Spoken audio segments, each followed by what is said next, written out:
1896년 1월 1일은 우리나라에서 양력 태양력을 공식적으로 사용하기 시작한 날입니다. 이는 1895년 을미개혁의 일환으로 시행된 중요한 제도로 한국의 시간 관념과 달력 사용에 큰 변화를 가져왔습니다. 양력 사용의 배경 1. 개화기의 시대적 요구 19세기 후반 조선은 서구 열강의 침략과 개화의 물결 속에서 급격한 변화를 겪고 있었습니다.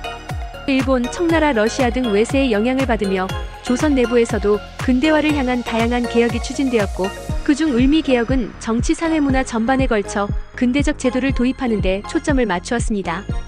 이 을미개혁의 일환 고종 32년 1895년 일본의 압력 아래 단발령과 함께 태양력 도입이 추진되었습니다.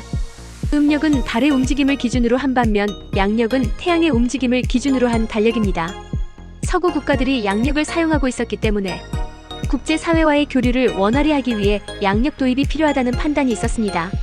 양력 도입의 시행 1895년 11월 17일 음력은 양력 1896년 1월 1일로 선포되었습니다. 이로 인해 1895년 11월과 12월은 사라지고 조선의 새해가 갑자기 앞당겨진 것입니다. 이로 인해 당시 조선 백성들은 매우 혼란스러워했습니다.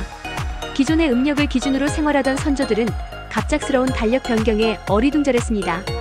특히 한 살 더 먹게 된 현실에 대해 놀라워하거나 당황한 사람들이 많았다고 합니다. 양력 사용의 영향 일생활과 관념의 변화 양력 사용은 음력을 기반으로 한 전통적 농경 생활에 혼란을 일으켰습니다. 음력은 계절 변화와 밀접하게 연결되어 있었기에 농사 일정 조정 등 현실적인 어려움이 따랐습니다. 명절, 제사 등 전통적인 문화와 관습은 여전히 음력을 기반으로 유지되었습니다. 이 국제화의 시작 양력 도입은 조선이 국제사회와 교류하며 근대화를 향해 나아가는 출발점이 되었습니다. 이후 조선은 외교 문서, 무역 군사체계 등에서 서구식 시간 개념을 수용하게 되었습니다.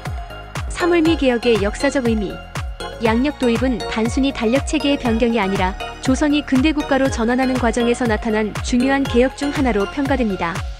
하지만 일본의 강압적인 개혁 추진은 국민들의 반발을 불러일으켰고, 이는 을미사변과 함께 반일 감정을 더욱 고조시키는 계기가 되기도 했습니다.